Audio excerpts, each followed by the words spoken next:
ഈ കപ്പ ഞങ്ങൾ കേരളത്തിൽ നിന്നൊരു ചീനിക്കമ്പ് കൊണ്ടുവന്നിട്ട് തെലങ്കാനയിൽ ഞങ്ങൾ താമസിക്കുന്ന സ്ഥലത്ത് നട്ടതാണ്. ഒരു 5 പീസസ് 5 കപ്പ ഇതുപോലെ ഞങ്ങൾക്ക് കിട്ടിയിട്ടുണ്ട് മൊത്തം. അതിൽ ഒരെണ്ണത്തിൻ്റെ വീഡിയോ ആണിത്. ഇനി 4 ബാലൻസ് ഉണ്ട്.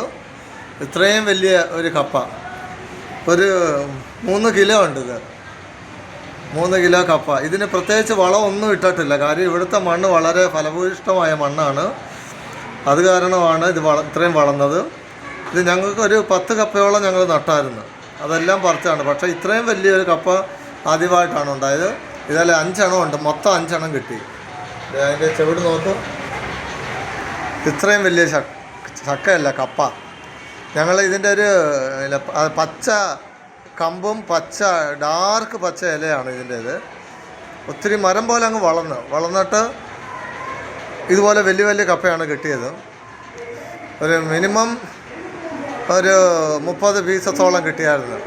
അത് ഞാൻ വേറൊരു പുള്ളിയുടെ പറമ്പിലാണ് ഇത് നട്ടിരിക്കുന്നത്. അത് ഇന്ന് എടുത്തുകൊണ്ട് വന്നതാണ്. രാവിലെ അത് പറിച്ചപ്പോൾ ഇത്രയും കിട്ടിയെന്ന് പറഞ്ഞ് ഭയങ്കര ഒരു 1, 2, 3 കിലോ കാണും മൊത്തം. ഈ ഒരെണ്ണം 3 കിലോ ഉണ്ട്. ഇത്രയും വലിയൊരു പീസാണ്.